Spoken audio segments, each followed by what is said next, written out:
At the maternity ward, a nurse mistakenly brought the wrong baby to a new mother. But when Veronica found out whose child it was, she couldn't believe her ears.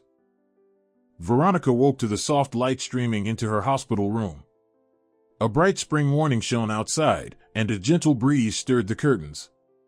She slowly got out of bed, supporting her rounded belly with one hand, the other gently stroking her skin as if trying to pass all her love to the baby. There, little one, she whispered with a smile. Just a bit longer. Soon I'll hold you in my arms, press you to my heart, and kiss you. The doctor said it could happen today. She walked over to the window, staring into the sky. Birds were chirping, and it felt as if nature itself was rejoicing for her and her son. Veronica took a deep breath, a mix of nerves and joy fluttering inside her. She was alone. The baby's father, Daniel, had vanished from her life as quickly as he had entered it. Their seaside romance now felt like a distant dream. She had waited for his calls, texted him, but his number remained silent. Still, Veronica refused to give in to despair. "We'll be okay, sweetheart," she said, and just then, the baby kicked, as if answering her. Veronica gasped, laughing. "You're so strong. Just like your dad." Her smile faded. Daniel had promised to come, but never showed up. She had waited for months, but now, standing on the threshold of motherhood, Veronica decided she and her son would find happiness on their own. She returned to the bed, lay down, and closed her eyes, picturing herself holding her baby for the first time. But deep inside, a feeling stirred, something was about to change. And very soon. Lying in the room, Veronica drifted into memories. Just a few years ago, her life had felt perfect. She was married to Maxwell, a man she loved with all her heart. Their home was filled with warmth, laughter, and little rituals, like morning breakfasts when she'd hum songs while getting him ready for work. One memory came back vividly. It was a morning much like this one. Veronica was quietly packing Maxwell's suitcase for another business trip. He was still asleep, and she moved carefully so as not to wake him. When she finished, she went into the bedroom, leaned over, and gently kissed his forehead. "Sweetheart, time to wake up," she whispered. "You need to leave in 40 minutes or you'll be late." Maxwell opened his eyes, gave a lazy smile, and pulled her close. "I'd be happy to be late," he murmured, hugging her. "I'll just tell them I couldn't tear myself away from the most beautiful woman in the world." Veronica laughed, trying to wiggle free, but his embrace was too firm. Not that she really wanted to escape.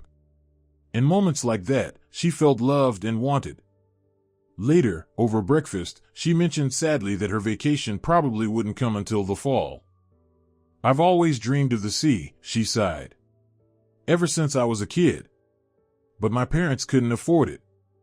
And now I'm 28, and still only dreaming." Maxwell smiled and placed his hand over hers. "The sea isn't going anywhere. I promise, one day we'll go there together." She nodded, though a quiet sadness stirred in her chest. Maxwell often left on work trips, leaving her alone on weekends. Just like now, he had kissed her goodbye in a rush and left, promising to be back in a couple of days. Veronica busied herself around the house, did the dishes, made the bed, then decided to go shopping. She wanted to surprise Maxwell with a new travel bag since his old one was falling apart. She called a cab and headed to a mall across the city. Along the way, she watched the new buildings passing by with interest until her gaze landed on a familiar car. It was Maxwell's, turning into the courtyard of an apartment building. "That can't be," she muttered, her heart sinking. "He's supposed to be out of town." She tried to convince herself it was a mistake, but the doubt lingered. With trembling hands, she pulled out her phone and dialed her husband. He picked up almost immediately. "Yes, sweetheart?" His voice sounded normal, calm and gentle. "Maxwell, where are you?" she asked, trying to sound steady. "Veronica, honey, don't you remember? I'm on a work trip, driving right now." She swallowed hard, her throat tightening. "It's just... I saw a car that looked exactly like yours." Maxwell laughed. You have no idea how many cars like that are in the city. Sorry, babe, I've got to go. I'll call you soon. He hung up, and Veronica scolded herself for being suspicious. But a seed of doubt had already been planted. She tried to go on with her day as if nothing happened, but a phone call a few hours later turned her world upside down. Veronica was walking through the mall, picking out a bag for Maxwell, when her phone vibrated. An unknown number. She answered, and a woman's voice, without introducing herself, said sharply, "Come to 12, Maple Street, apartment 45. You'll see who your husband is cheating with." "I think you've got the wrong number," Veronica started, but the woman cut her off. "No, it's for you. He's there right now. Come if you want the truth." The call ended. Veronica froze in the middle of the shopping center, feeling the blood drain from her face. She wanted to dismiss the stranger's words, but the image of Maxwell's car flashed through her mind. Shaking, she called a cab and gave the address. Standing at the door of the apartment, Veronica wrestled with the urge to turn around and walk away. But instead, she rang the bell. Maxwell opened the door wearing a hastily thrown-on bathrobe. His face went pale, his eyes wide with shock. "Veronica? What are you doing here?" he stammered. "That's my question." "What are you doing here?" she replied coldly. Behind him appeared a tall woman, Xenia. She crossed her arms and declared boldly, "I called you because you deserve to know the truth. Maxwell loves me, not you. I'm not a fling. I'm his woman." Veronica felt the ground disappear beneath her. But instead of crying or screaming, a strange calm washed over her. Maxwell tried to say something, but she raised her hand to stop him. "Don't," she said quietly. "I get it." She turned and walked away. Xenia shouted after her, but Veronica didn't listen. Back home, she packed Maxwell's things into suitcases and set them by the door. When he showed up an hour later, she met him with a cold stare. "Leave," she said. "I'm filing for divorce. I don't want to see you again." Maxwell tried to explain, but Veronica wouldn't budge. Once the door closed behind him, she collapsed onto the couch and broke down in tears. Her wedding ring caught the light on the table. In a burst of anger, she grabbed it and hurled it out the window.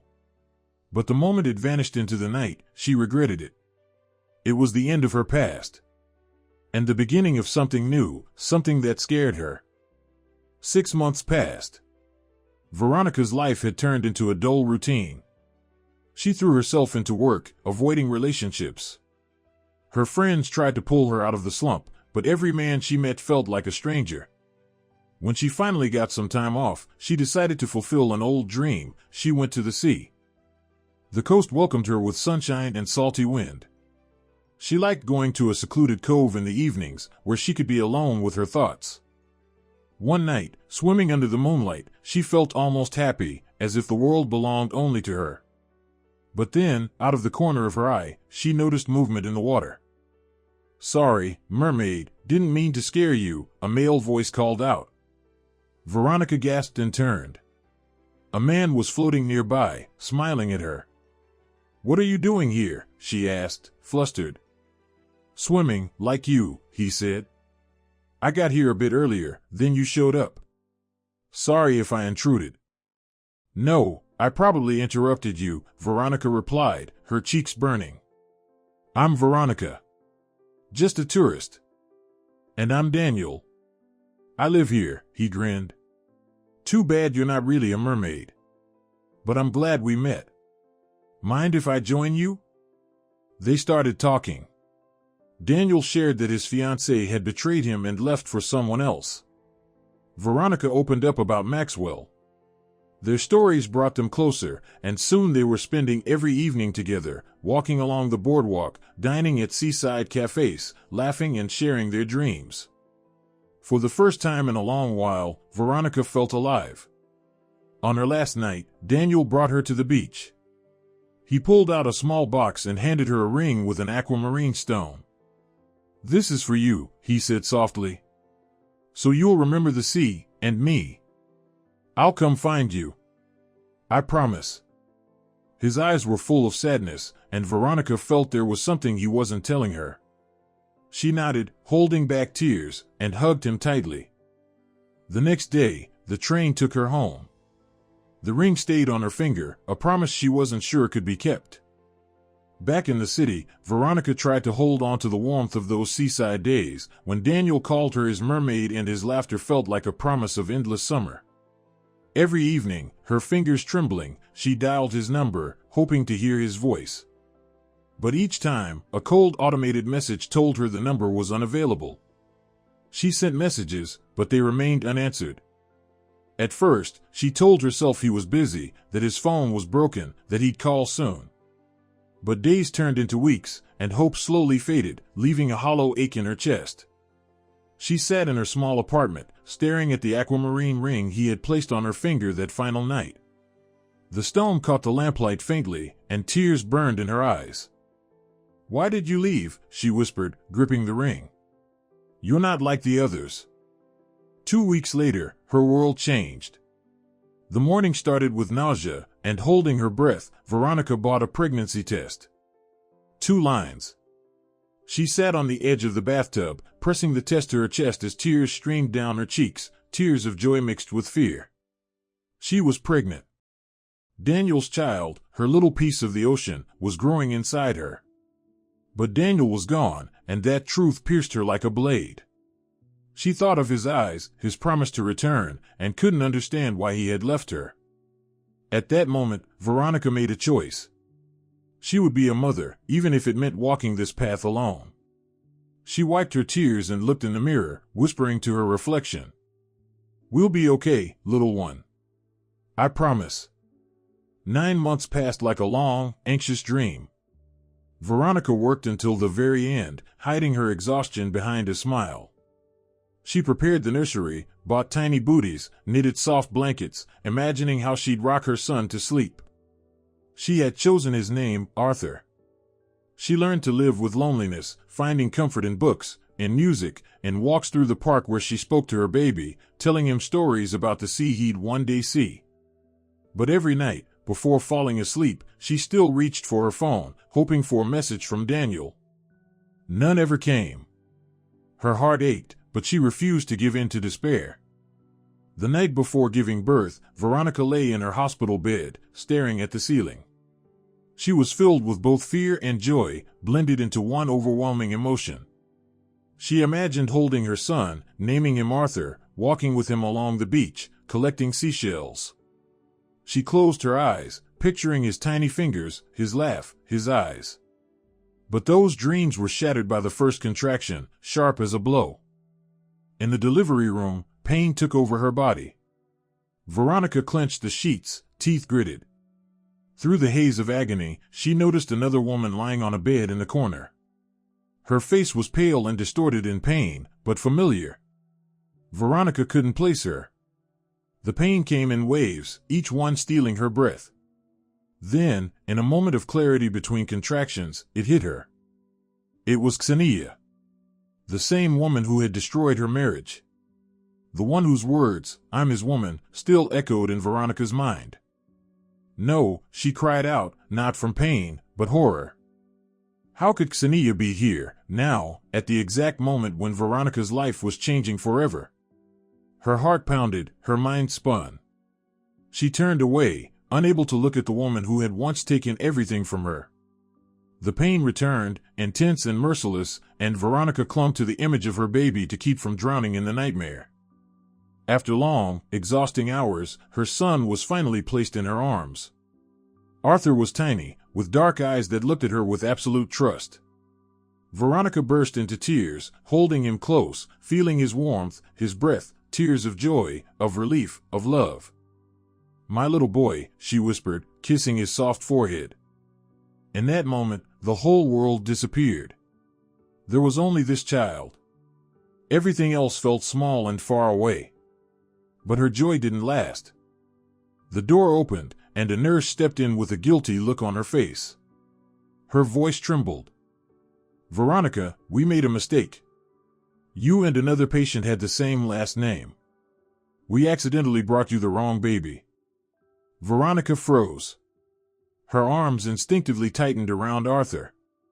What? She croaked, disbelief in her voice. You gave me Xenia's baby? Her? The words slipped out before she could stop them, and she instantly regretted it. The nurse looked down, nervously fiddling with her gown. Xenia, she didn't survive. Her husband was driving, they had an accident. He died on the spot. She was brought here just in time to deliver, but her heart gave out. Their baby, he's an orphan. He's going to be sent to an orphanage. Veronica gasped like she'd been punched. Xenia was dead. Maxwell was dead. And their child. She looked down at the baby she was holding, thinking it was Arthur. His tiny fingers curled into a fist, his breath soft and shallow, as vulnerable as her own son would have been.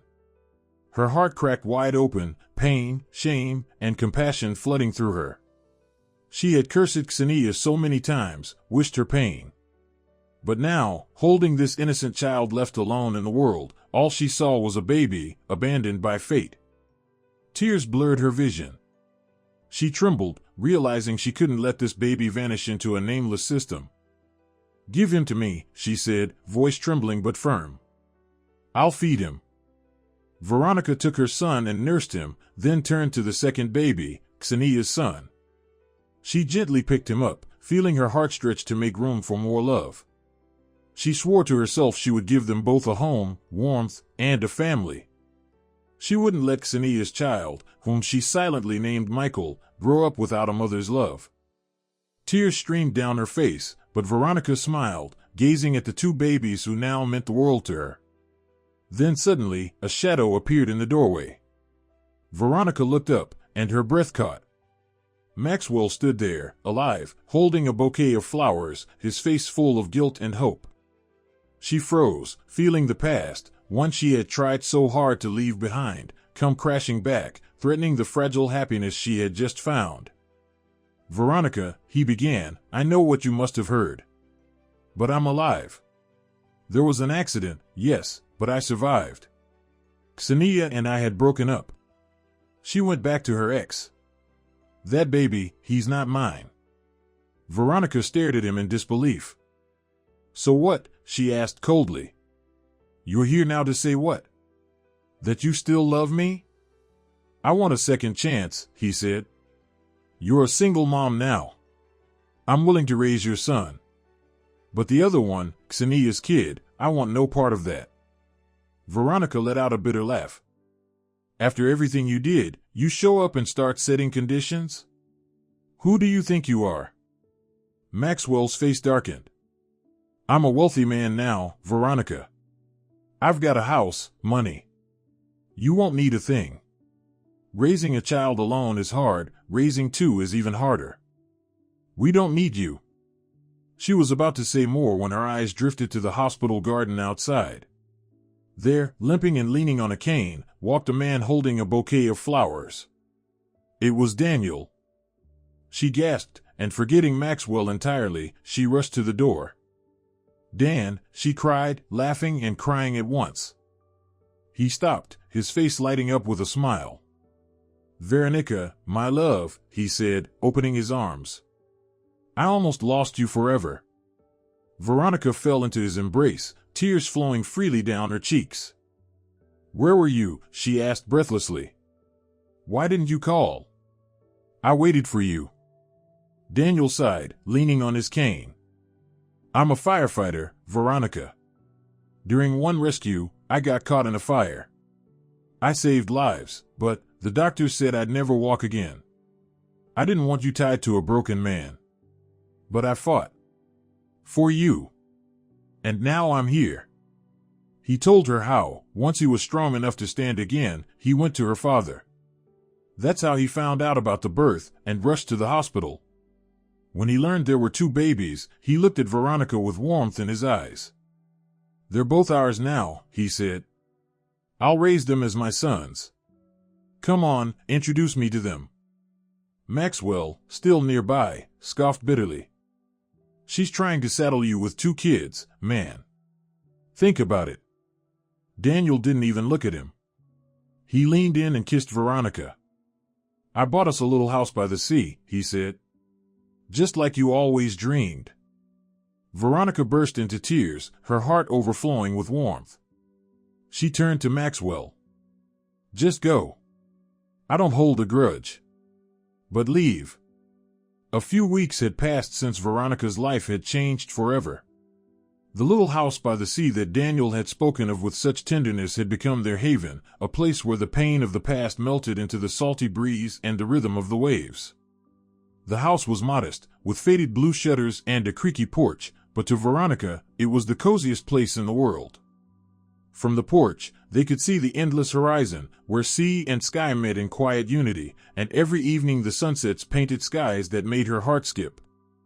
In the mornings, as the first rays of sunlight touched the waves, Veronica loved to sit there with a cup of tea, inhaling the scent of mint and listening to the sea's whispers.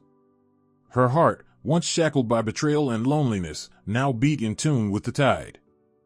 She often thought back to that day in the hospital when her world turned upside down. The birth of her son, Arthur, had filled her with joy, but the arrival of the second baby, Michael, had tested her soul. When the nurse told her that Xenia had died and her baby was alone, Veronica couldn't let him be sent to an orphanage. She learned that Xenia had no family, no parents, no siblings. Xenia had been an orphan, and now so was her son. No one came for him. No one called. No one asked. The thought tore Veronica apart. In Michael, she no longer saw the child of the woman who broke her marriage, but an innocent soul who didn't deserve to be alone. The paperwork took time. Endless visits to social services, meetings with lawyers. But every time she looked at Michael sleeping in the crib beside Arthur, she knew it was worth it. Daniel stood by her through it all, his hand always finding hers when doubt crept in. He joked that bureaucracy was worse than a fire, but his calm gave her strength. When the last documents were signed and the boys officially became their sons, Arthur and Michael Thompson, Veronica cried. Their home was full of life. Her father, Ivan, visited nearly every day, bringing apple pies baked from a family recipe. His gray hair and kind wrinkles made him look like a wise sea captain who always knew how to navigate a storm. He'd sit on the porch with the boys on his lap, singing lullabies he once sang to Veronica when she was small. Maria, Veronica's older sister, was a whirlwind of energy. She built sandcastles with the boys, taught them how to catch crabs, and laughed so loudly her voice carried across the entire beach. Kate, the youngest, was quieter, but her bedtime stories mesmerized the little ones, and Veronica too. With their help, Veronica finally had time not just to care for her children but to rediscover herself. Arthur and Michael were so different, yet equally loved. Arthur, with Daniel's dark eyes, was calm, like he carried the quiet of the sea within him. He loved falling asleep curled against Veronica, his little fingers tangled in her hair. Michael, on the other hand, was a storm of laughter, his dimples appearing with every smile. When he reached for her, Veronica's heart melted. She often thought of Xenia, wondering what kind of woman she had been. Maybe Xenia, too, had dreamed of the sea, of family, of happiness. Veronica no longer held any resentment. Giving Xenia's son a home had become her way of forgiving. Daniel was her rock. Despite his limp, his spirit never wavered. In the mornings, he worked in the garden, trying to grow roses that, as he said, would bloom as brightly as Veronica's love. In the evenings, he told her stories about the fires he'd fought, the people he'd saved, and how his time in the hospital taught him to treasure every single day. They had already filed the paperwork at City Hall, and although the wedding was still ahead, Veronica already felt like his wife. She watched him cradle Michael, or sing Arthur to sleep, and knew she had found someone who would share it all, the joys and the struggles. One evening, they went for a walk. The sand was still warm from the day's heat, and gentle waves lazily kissed the shore.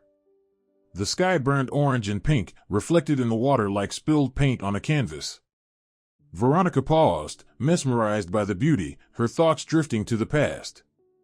She remembered Maxwell, his smile, his lies, his betrayal. The pain that had once torn her apart now felt distant, like a dream long gone. She recalled the day she threw her wedding ring out the window, and the tears. The loneliness that had gripped her like cold iron. The night she feared she'd never trust again. She remembered meeting Daniel, his mermaid joke, his warm eyes, and the aquamarine ring that became her talisman. She remembered the delivery room, the scream of horror when she recognized Xenia, and that single moment when she decided to take in her son, as if fate had given her a second chance to mend what had been broken. "What are you thinking about, mermaid?" Daniel asked softly. Veronica laughed, wiping away tears. "About how lucky I am," she whispered. "That I found you." She glanced toward the boys, and Daniel pulled her closer. Michael, in her arms, reached out to Daniel, who scooped him up and spun him around. Arthur, snuggled in a sling, cooed as if joining in the fun. Veronica watched them, her chest tightening with joy. She remembered how afraid she had once been, thinking she'd never be happy again, that her life had shattered beyond repair. But now, standing here on this beach, she knew that everything she had gone through had brought her to this moment. With the sound of waves in the background, they walked on, laughing and talking. Daniel spoke of building a swing set in the yard, and Veronica dreamed aloud of the boys running through the grass as they grew older. She knew there would be tough days ahead, sleepless nights, challenges, worries. But she was ready. With Daniel by her side, with her sons, her family, she could face anything. When they got home, Veronica tucked the boys into bed. She stood by their cribs, listening to their gentle breathing, and tears welled in her eyes again. She silently thanked life, for these boys, for Daniel, for herself. For not giving up. For holding on. Daniel came up behind her, wrapped his arms around her, and kissed her temple. "We did it," he whispered. Veronica nodded, leaning into him. With the sea murmuring outside, she closed her eyes, knowing her heart had finally found its home. 18 years later, Veronica stood on the porch, watching the waves lap gently at the shore. Time, like the sea, had polished her memories, leaving only the ones filled with light. Her sons, Arthur and Michael, had grown into strong, kind young men. Their laughter and voices still filled the house with life. They were inseparable, despite the different paths that had brought them into the same family. Veronica knew this day would come. She had prepared herself for it, but still, her heart tightened with fear and tenderness as she called Michael out to the porch one evening after dinner. The sun was setting, painting the sky in crimson and gold, and the sea whispered its eternal stories. Michael, with his bright smile and messy hair, sat across from her, a mug of tea in his hands. His eyes, full of life and curiosity, looked at her with warmth. "Michael," Veronica began. She pressed the aquamarine ring on her finger, Daniel's gift, her symbol of strength. "There's something I need to tell you. It's important." Michael furrowed his brow but nodded, setting his mug aside. "Mom, what's with the serious face? Is everything okay?" She took a deep breath, feeling tears rise to her eyes. She had kept this truth buried for so long, afraid it might shatter their family, their bond. But Michael deserved to know. He was grown now, and his heart, kind and open, was strong enough to carry it. "You know how much I love you," she began, her voice trembling. "You and Arthur, you're my sons, my whole world. But, you had another mother. Her name was Xenia." Michael froze. He didn't speak, and Veronica, her chest tightening, continued. She told him everything, her marriage to Maxwell, the betrayal, the woman who tore her world apart only to become a victim of fate herself. She told him about that night in the delivery room, the pain, the shock when she recognized Xenia, and how her heart had stopped after giving birth. How Veronica had learned that Xenia was an orphan and that no one had come for Michael. How she had held him in her arms, tiny and helpless, and swore he would never be alone. "I couldn't let you go," she whispered, tears streaming down her cheeks. "You were just like Arthur. You were mine. I loved you from the very first moment, Michael. And you've always been my son. But I want you to know the truth. Xenia gave you life, and I want you to know that she existed." Michael stayed silent. His face, usually so open and expressive, was still, but his eyes shone with tears. Veronica reached out her hand, but he shook his head gently, as if asking for a moment. She waited, terrified that the truth would push him away, make him feel like he didn't belong. But then Michael turned to her, and his voice, hoarse with emotion, broke the silence. "Mom," he said, and that one word broke her heart wide open. "You're my mom. You've always been my mom. I don't even know how to thank you. You took me in when you could have hated her. Hated me." Veronica broke down, throwing her arms around him and holding him as tightly as she could. Michael hugged her back, and his tears mixed with hers. They sat there for a long time, wrapped in each other under the sound of the waves, until the sun disappeared and the stars came out. The next day, Veronica suggested they visit Ksenia's grave. They brought white lilies. Daniel stayed home, knowing this moment belonged only to Veronica and Michael. The cemetery was quiet. Ksenia's grave was simple, marked by a modest stone. Veronica had never been there before, afraid old wounds would reopen. But now, standing beside Michael, she felt only peace. Michael knelt down, laid the lilies gently on the grave, and ran his hand across the cold stone. His shoulders trembled, and Veronica saw him struggling with tears. She knelt beside him and wrapped her arms around him. She told him what little she knew about Ksenia, that she had been alone, that maybe she was just looking for love like everyone else. That her life had ended too soon. They sat together by the grave until the sun began to set, and Veronica felt the final weight lift from her soul. She had forgiven Ksenia. She had forgiven Maxwell. She had forgiven herself. When they got back home, Michael walked up to Daniel and hugged him, calling him Dad with such warmth that Veronica's eyes welled up again. Arthur, unaware of the conversation, joined them, and the four of them stood on the porch, gazing out at the sea. Veronica held Daniel's hand, feeling the aquamarine ring on her finger still sparkling like the day he slipped it on. The sea sang its quiet song, and she knew their family, this family, was the true dream she had once thought impossible. Michael turned to her and smiled, and in that smile was all the love she had ever given him. "Thank you," he said. "For everything." Veronica nodded, unable to speak. Beneath the stars,